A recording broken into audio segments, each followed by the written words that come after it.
안녕하십니까. 토마토 투자클럽 이재필 전문가입니다. 자, 오늘 시장이 굉장히 많이 급락을 했죠. 제가 이렇게 좀 보다 보니까 장 마감 후에 조금 이렇게 복귀를 좀 하다 보니까 코스닥 시장 기준으로 저 7% 이상 빠진 게 서프라임 저때 리만 브라더스 파산하고 굉장히 안 좋았던 시장, 그 이후로는 처음이에요. 자, 뭐 올해 저 2016년도 같은 경우도 영국이 브렉시트 뭐 이런 것들이 나왔을 때 장중에 한 8% 정도 빠졌다가 마이너스 4% 정도로 마감됐고, 또 2016년도 초에 2월 달에 또 저 조지 소로스가 뭐 중국을 공격한다 뭐 이런 얘기들 나오면서 시장이 굉장히 불안했었는데, 그때도 마찬가지로 뭐 장중에 한 8% 정도 빠졌다가 6% 정도 마이너스 선에서 마감됐습니다. 그리고 또 저 미국의 신용등급 하락이 있었을 때 2011년도에 그때도 마찬가지로 이 종가 기준으로 한 6% 정도, 그 정도 마이너스로 마감이 됐어요. 자, 그만큼 우리 시청자님들께서도 많이 힘든 그런 하루셨을 텐데요. 자, 오늘도 하나하나 차근차근 살펴보면서 향후에 대응 전략까지 말씀드리는 시간 갖도록 하겠습니다. 먼저 시장의 전체적인 부분들에 대해서 좀 살펴보고 넘어가도록 하겠습니다. 자, 보시면 지금 현재 뭐 다들 아시겠지만요, 코스피 시장 51포인트 정도 빠져서 2.56% 정도가 하락하는 모습이었어요. 자, 그리고 뭐 코스닥 시장 같은 경우는 뭐 코스피 시장에 비교할 정도로, 비교도 안 될 정도로 굉장히 패닉 상태가 나타났습니다. 자, 7.46% 정도 하락하는 모습이었고요. 지수가 7.46% 정도 하락했다라면, 바꿔 얘기하면 오늘 한 7% 빠진 종목들, 이런 종목들은 나름대로 선방한 종목이다, 이렇게 볼 수 있는 그런 상황이죠. 자, 그래서 굉장히 좀 안타까운 그런 상황인데요. 자, 그럴수록 조금 정신 바짝 차리고 우리는 시장에 대응을 할 필요가 있습니다. 자, 선물시장도 마찬가지였어요. 선물시장도 약 2.36% 정도 하락하면서 코스피 200 지수보다 좀 더 빠지는 모습이 나왔습니다. 코스피 200 지수는 2.21% 정도 하락했죠. 그래서 오늘 종가 기준으로는 또 이 현물 가격이 선물 가격보다 비싼 백어데이션 상태로 변해버렸습니다. 자, 그래서 뭐 시장 주변 분위기들 수급적으로도 조금 불리한 그런 여건이 나왔는데요. 자, 뭐 종목별로 한번 살펴보게 되면 좀 처참한 수준입니다. 상승 종목이 66개 종목밖에 없습니다. 코스닥 시장에서도 57개 종목밖에 없고, 뭐 하락 종목은 816개, 코스닥 시장에서 1230개. 자, 이 정도 시장이라면 그냥 주식이라고 생긴 종목들, 이런 것들은 거의 다 빠졌다라고 보시면 될 거고요. 뭐 아주 특이한 일부 몇몇 종목들, 요런 쪽이나 조금 반등이 나온 그런 모습이다라고 보시면 되겠습니다. 자, 뭐 전체적으로 프로그램 쪽을 한번 살펴보게 되면 차익 쪽에서는 한 770억 정도 순 매수가 들어왔죠. 그런데 이 프로그램 차익 순 매수 같은 경우는 전에 이 지수가 많이 콘텐츠 상태가 많이 이렇게 조금 벌어졌을 때, 그때 프로그램 매도 물량으로 나왔던 게 청산된 그런 수량이다라고 보셔야 될 거고요. 프로그램 매수가 들어왔네, 뭐 시장 긍정적이겠네, 이렇게 생각을 하면 약간 좀 어려운 모습일 것 같습니다. 자, 전체적으로 한번 아시아 증시도 한번 좀 짚어보고 넘어가겠습니다. 일본, 아주 얄미운 그런 나라죠. 자, 뭐 지난주 주말에 일본도 2% 좀 넘게 빠지더니 오늘도 마찬가지 1.74% 정도 하락하는 모습이었고요. 중국도 마찬가지 1.62% 정도 하락하는 모습이었습니다.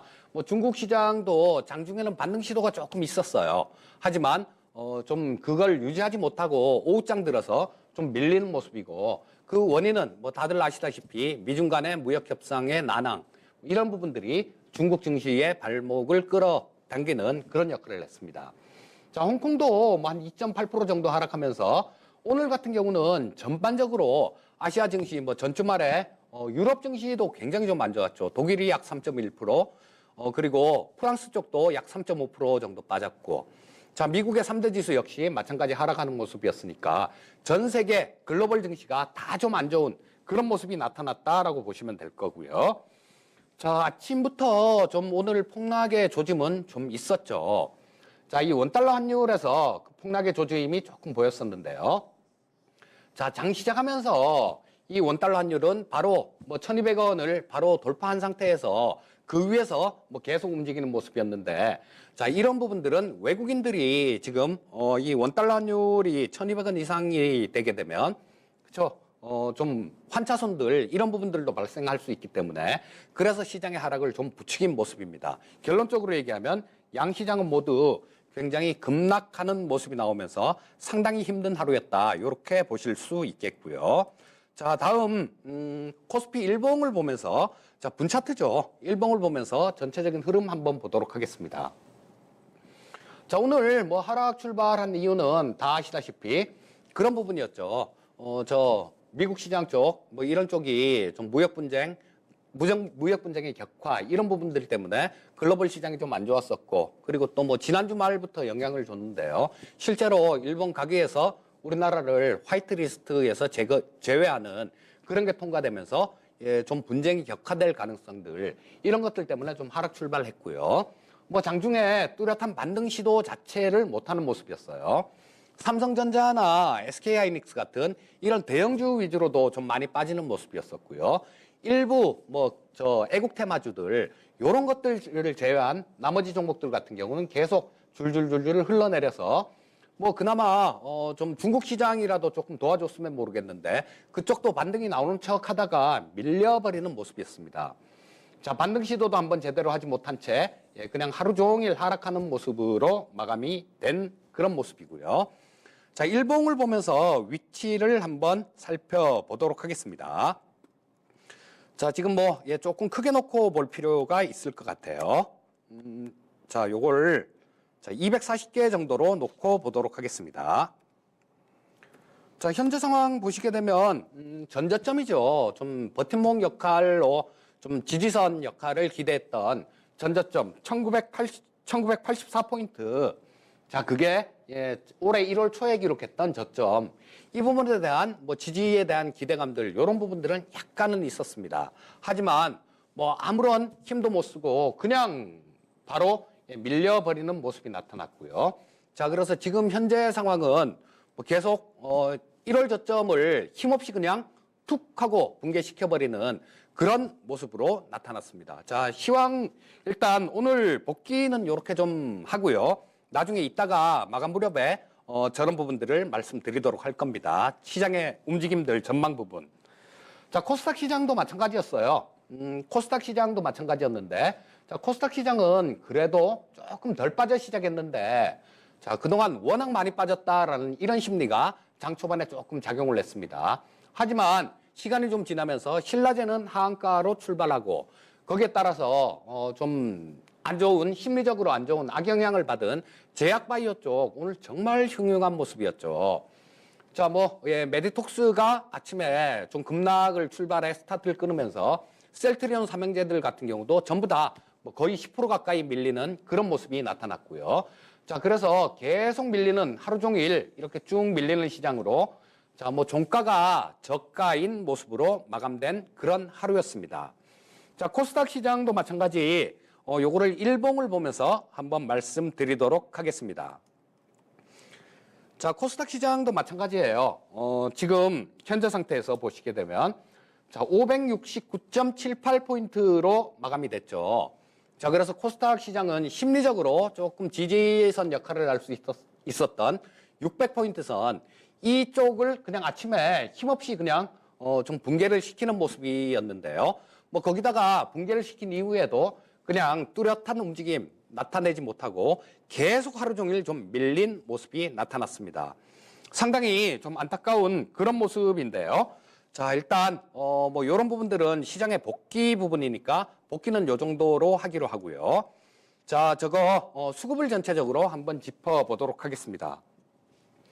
자, 외국인들 마찬가지로 전일 대규모 좀 순매도를 했고요. 오늘도 마찬가지로 약 3,100억대 순매도를 하는 모습이었습니다.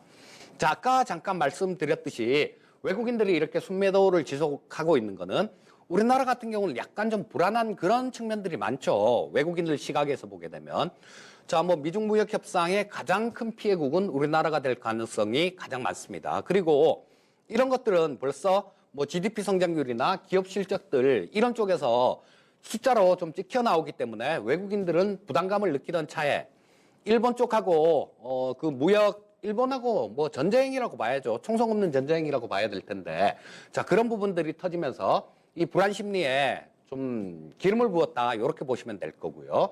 자, 이런 걸로 인해서 외국인들이 순매도를 좀 지속했는데, 이 외국인들 같은 경우는 지금 이제는 환율이 1,200원 이상 이렇게 올라간 그런 상황이니까 이들도 이제는 환차손에 대한 걱정을 해야 된다라는 겁니다. 자, 여기서 뭐 환율이 좀 더 뛰면 외국인들은 환차손이 점점 좀 지금 손익분기점 정도 수준에 와 있는데요.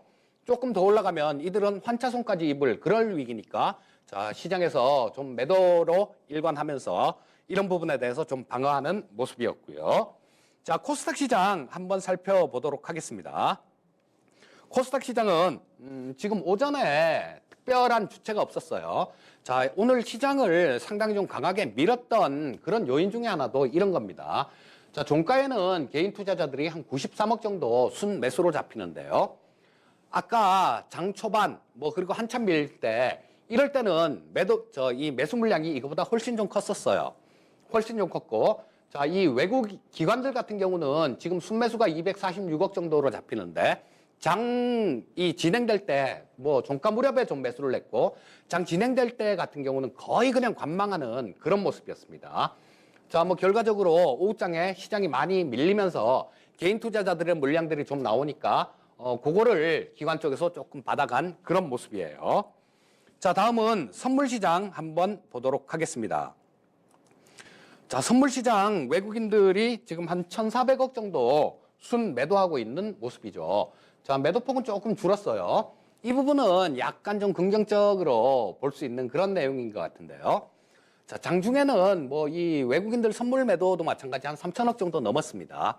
그런데 그때 미결제 확정 부분이 상당히 많이 증가가 됐었어요. 그런데 오후장 들면서 뭐 먹을 만큼 먹었다 이런 얘기였던 것 같아요. 자, 외국인들이 선물 시장에서 조금 청산 물량이 나오면서 미결제 확정이 좀 줄고 종가에는 한 1,400억 정도 순 매도하는 걸로 마감이 된 하루였습니다. 다음은 옵션 시장 한번 보도록 하겠습니다. 옵션 시장에서는 지금 콜옵션 쪽은 양측이 두 메이저라고 할 수 있는 기관 외국인, 콜옵션 쪽에서는 같은 방향을 좀 보였습니다. 외국인들이 콜옵션을 3억 정도 순 매수하는 모습이었고요. 금융투자는 62억 정도를 순 매수했습니다. 자, 반면에 개인은 45억 정도를 순 매도했죠. 자, 이런 부분들은 외국인들이나 금융투자 쪽 같은 경우는 조금 시장의 반등 가능성들, 이런 가능성도 조금 열어두고 있다라고 보는 그런 관점이다라고 말씀드릴 수 있겠고요. 풋옵션 쪽 한번 살펴보도록 하겠습니다. 자, 풋옵션 쪽에서 외국인들이 지난주까지 엄청나게 당했었어요. 자, 뭐 얼마 전까지 엄청나게 당했었는데, 자, 지금 지난주 후반서부터 시작해갖고 완전히 좀 대박을 치는 그런 모습입니다. 자, 지금 외국인들은 이때 한 118억 정도 풋옵션 쪽을 순매수를 했죠. 약간 털었다가 그 다음에 또 순매수. 오늘도 마찬가지로 풋옵션 쪽에서 순매수를 지속하면서 좀 더 하락 쪽에 베팅을 하는 모습인데요. 자, 금융투자가 지금 최근 들어서 조금 손해본 것 같이 보이는데 그렇지가 않습니다. 자, 금융투자 쪽 수급 같은 경우는 누적으로 조금 보면서 설명드리기로 하고요. 자, 오늘은 마찬가지로 풋 쪽에서 한 133억 정도를 순 매도하는 모습이었어요. 자, 이 풋옵션 쪽에서는 조금 엇갈리는 그런 수급이 나왔는데 이 부분은 누적 포지션을 보면서 조금 보충해서 말씀드리도록 하겠습니다. 자, 지금 옵션, 콜옵션 쪽 누적 포지션인데요. 자, 지금 현재 외국인들 같은 경우는 자, 콜옵션 이때 7월 중순 지나면서부터 시작해서 계속 콜옵션 쪽에서 매도 포지션을 계속 늘려가고 있었죠. 자, 이런 부분들 콜 매도 포지션 같은 경우는 주가가 옆으로 기거나 좀 아래로 빠져야 수익이 나는 거죠. 자, 지금 시장이 지난주 후반, 뭐 지난주에 급락을 하면서 오늘 또 급락을 하면서 좀 대박을 친 그런 모습입니다. 반면에 금융투자는 콜옵션 쪽 같은 경우는 자, 뭐 손해를 봤다 이렇게 생각을 할 수도 있어요. 자, 그런데 이들도 뭐 230억 정도 지금 순매수를 하고 있지만 실상은 금융투자 쪽은 손실을 본 게 아닙니다. 자, 풋옵션 쪽 포지션을 누적으로 보면서 설명을 드리도록 하겠습니다. 자, 여기서 지금 금융투자 쪽이 이때 뭐 한 100억 정도, 106억 정도, 106억, 105억 이 정도 풋옵션 누적으로 순매수 포지션이 있죠. 그런데 이때 저 7월 23일 정도 그때 수준에서 보면요. 이 풋 265 같은 경우에 뭐 한 4만 원 정도 했었습니다. 종가가 4만 원 정도 했었는데 그게 오늘 84만 1,000원으로 84만 원 정도로 끝났어요. 자, 그렇다면 뭐 약 10배 이상, 20배 이상의 수익이 풋옵션 쪽에서 난 거죠. 그래서 단순하게 이들은 자, 풋옵션 매수를 많이 한 거를 조금씩 차익 실현을 하면서 이 부분을 콜옵션 쪽으로 가져갔던 것 뿐입니다. 자, 그리고 마찬가지로 뭐 여기서 대략 계산을 해보면 뭐 10배, 내가를 매매했으면 그렇진 않겠죠. 뭐 그렇다고 하더라도 대략 뭐 7배에서 8배 정도 이상 수익은 발생됐을 겁니다. 자, 그러면 뭐 313억 순매도라고 하더라도 이런 부분들은 즉 그 전에 매수해놨던 부분들 이런 쪽을 챙기는 거에 불과하다 이렇게 좀 말씀드릴 수 있겠고요. 금융투자나 외국인들 같은 경우는 이번 8월물에서도 지금 대박을 치고 있는 그런 모습이에요. 자, 그리고 뭐 일단 특징 업종들 좀 간략하게 말씀드리고 시간이 조금 그러면 이 특징 업종들하고는 좀 짧게 가고 시장에 대해서 약간 좀 길게 가도록 하겠습니다. 자, 지금 지난주에 그런 말씀을 좀 드렸었죠. 지난주에도 마찬가지 특징 업종으로 제가 통신주를 갖고 나왔는데요. 시장 분위기가 그만큼 조금 힘들었었죠. 그래서 지금 같은 경우도 마찬가지입니다. 자, 지난주 월요일 날 뭐 통신주에 대해서 조금 말씀드리면서 뭐 이런 쪽들 시장이 불안할 때는 내수주들 위주로 좀 매기가 쏠리고 그런 것들이 있으니까 뭐 이런 쪽 같은 경우는 조금 관심을 가졌으면 좋겠다라는 그런 관점이었는데 오늘 같은 경우도 마찬가지입니다. 시장이 불안하면서 이런 부분들도 좀 작용을 했고요. 자, 그리고 이제 뭐 통신주 쪽이 작년부터 올해까지 계속 투자가 좀 되고 있는데 아무래도 5G를 지금 투자를 할 때는 투자 자금은 들어가겠지만 요금제 같은 경우는 아무래도 LTE보다는 5G 요금제가 훨씬 비쌉니다. 그래서 투자가 다 되고 난 다음에는 실적으로 나타날 수 있죠. 그리고 여러 가지 이 5G 시대에서는 이 통신주도 부각이 될 수 있는 그런 가능성들이 있으니까 실적 개선에 대한 기대감. 자, 이런 걸로 통신주들이 뭐 여타 시장에 비해서 상당히 좀 강한 모습을 보여줬고요. 자, 시장이 조금 어려운 그런 구간에서는 이런 것들이 투자 대안이 될 수 있다라는 거, 그 부분 좀 기억해 두시면 좋겠고요. 자, 종목 하나 살펴보도록 하겠습니다. 자, 뭐 특징주는 신성통상인데요. 자, 뭐 이거 애국 테마죠. 자, 그리고 이 신성통상에서 갖고 있는 브랜드 탑10이라는 브랜드가 이 유니클로는 뭐 일본 기업이니까 지금 굉장히 좀 우리도 저항이 거세죠. 그래서 이런 부분들이 유니클로를 대신할 수 있는 그런 부분으로 부각이 되면서 상한가를 친 모습인데요. 자, 일단 그렇습니다. 뭐 애국 테마 같은 경우도 돌아가면서 뭐 이렇게 매매를 하는 건 좋아요. 하지만 무분별하게 뭐 지난주에 제가 경인양행에 대해서 좀 말씀을 드렸었는데요. 쫓아가시는 마십사 하는 말씀을 드렸습니다. 마찬가지 변동성이 굉장히 커지는 구간이 나올 수 있어요. 이런 쪽들도 마찬가지죠. 변동성이 굉장히 좀 커질 수 있는 그런 구간이 나오기 때문에 이거 변동성이 커지는 구간에서는 개인 투자자들의 경우에는 추격 매수를 하기가 쉽습니다. 그리고 또 따라가 보면 좀 밀리는 모습이 나오고 그래서 무서워서 그때 또 손절을 치고 나면 그때부터 또 올라가고 엇박자를 낼 수 있는 그런 그런 종목군들이기 때문에 너무 무리해서 추격 매수는 좋지 않다라고 말씀드리고 싶고요. 자, 뭐 이런 것들은 짧게 뭐 조금 안 좋은 구간, 조정받는 구간, 차익 실현 매물 나오는 구간 이런 구간에서 짧은 매매로 대응하시면 좋겠다라고 말씀드릴 수 있겠습니다. 자, 다음은 시장 부분들 한번 조금 디테일하게 좀 살펴보도록 하겠습니다. 자, 지금 요거를 한 240개 정도로 놓고 볼게요. 아까랑 마찬가지로. 자, 지금 현재로서는 좀 뭐 디딜 언덕도 별로 없어요. 코스피 지수 차트만 놓고 보면. 자, 하지만 그런 부분들이 있습니다. 이 코스피 시장 같은 경우도 지수 차트는 종합주가 지수 차트는 일단 붕괴를 시켰어요.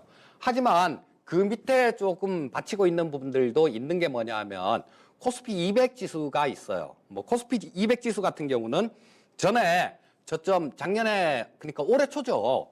올해 초에 저점을 찍었던 자리가 약 254포인트 정도를 저점을 찍었는데요. 아직까지도 그 부분은 조금 붕괴를 시키지 않고 있습니다. 그리고 또 한 가지 약간 좀 기대를 할 만한 게 있는데 그게 뭐냐 하면 지난주 항상 주식시장이 좀 단기적인 바닥이나 이 바닥을 잡을 때는 연기금의 수급이 들어왔어요. 자, 아까 좀 그 거래소 쪽에 수급을 보면서 이 외국인 쪽만 살펴보고 넘어갔는데요. 지난주 금요일 날 하고 오늘하고 이 연기금 쪽에서 약 1조 넘는 주식을 순 매수했습니다. 연기금이 이 시장에서 어떤 외국인들의 힘을 능가할 수 있는 그런 투자 주체는 연기금밖에 없어요. 자, 그래서 뭐 코스피 200 지수가 아직 붕괴시키지 않았다. 그리고 또 연기금 쪽이 이틀 만에 1조가 넘는 매수가 들어왔다. 자, 이런 부분들을 본다라면 좀 빠졌을 경우에 좀 추가 하락했을 경우에는 반등 가능성이 상당히 높다라고 보셔야 될 것 같고요. 자, 이런 급락하는 이런 구간에서 쫓아가면서 매도하는 거는 하수들이 하는 얘기죠. 자, 그 부분을 조금 기억을 하셨으면 좋겠습니다.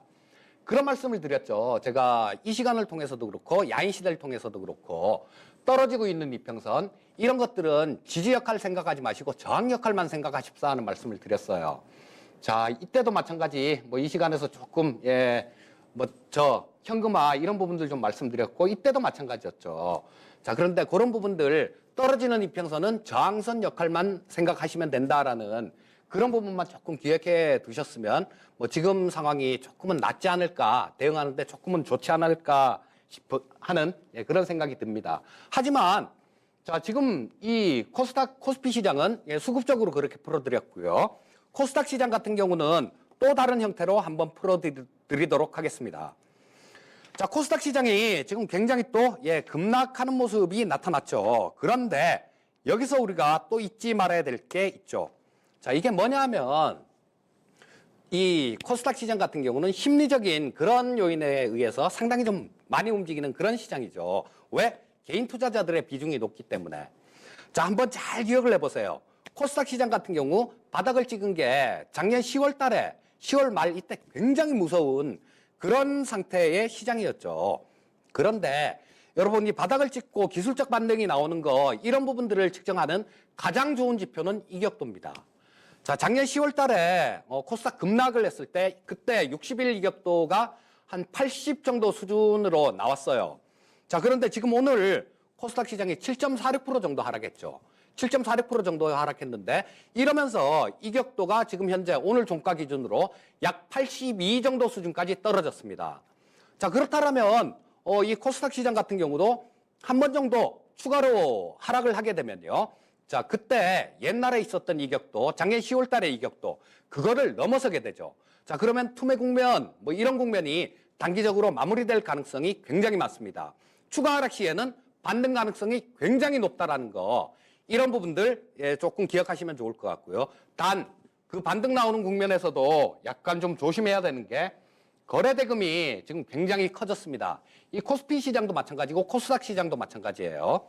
자, 이격도가 커진 구간, 이런 구간에서 기술적 반등은 가능하겠으되 반등 나오는 과정에서 이 거래대금 이상을 상쇄시킬 수 있는 그 정도의 거래대금이 필요하다라는 얘기입니다. 그런 거래대금이 나오지 않았을 경우에는 단순하게 또 기술적 반등으로 뭐 해석을 하시면 될 것 같고요. 그 목표치 같은 경우는 오늘 급락전, 자, 21평선 떨어지면서 만나는 자리 정도 그쯤까지로 볼 수 있을 겁니다. 자, 뭐 좀 시장에 대해서는 조금 더 자세하게 이렇게 말씀을 드렸으면 좋겠는데 그 부분은 이따가 야인 시대에 출연하니까요. 그때 다시 또 조금 보충해서 말씀드리기로 하고요. 오늘은 이 정도로 마치도록 하겠습니다.